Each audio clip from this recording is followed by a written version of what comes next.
Araw-araw pagod sa gawain, katawan tila mabigat dalhin.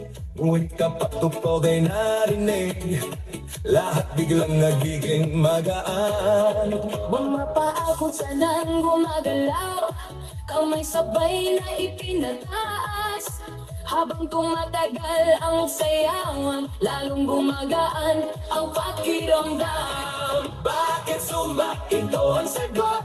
Galaw ng katawan, Saya ang abot, pawis ay tumutulong, ngunit ngiti ay tuloy-tuloy. Bakit sumba? tanong ng lahat, Dito gumagana ang bigat, habang sabay ang bawat galaw. lumalakas ang buong katawan.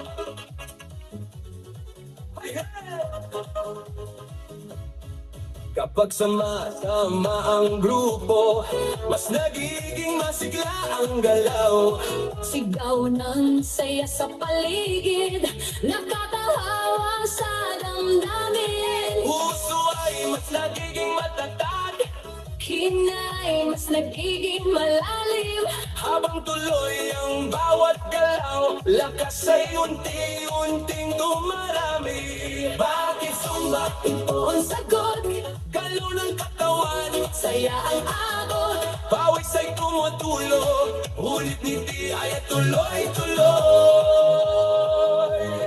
Bakit sumba? Tanong ng lahat, Dito gumagana ang bigat, habang sabay ang bawat galaw. lumalakas ang buong katawan. Taas kamay, sabay palakpak, Paikot ang balakang, yuko konti sa tataas. sabay sigaw ng buong grupo. Habang tuloy ang sayaway, Pagod ay napapalitay, sigla ang siyang bumabalik sa bawat kumpas ng galaw. Bakit sumba? ngayon alam mo, Saya nito ay totoo.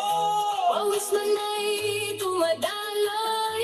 Ngiti naman ay walang tigil. Bakit sumba? Sagot ng puso, Dito lumalakas ang loob, pagsabay ang buong grupo.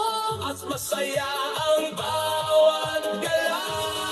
Bakit sumba? Ito ang sagot, Galaw ng katawan, saya ang abot. pawis ay tumutulo, ngunit hindi ay tuloy-tuloy.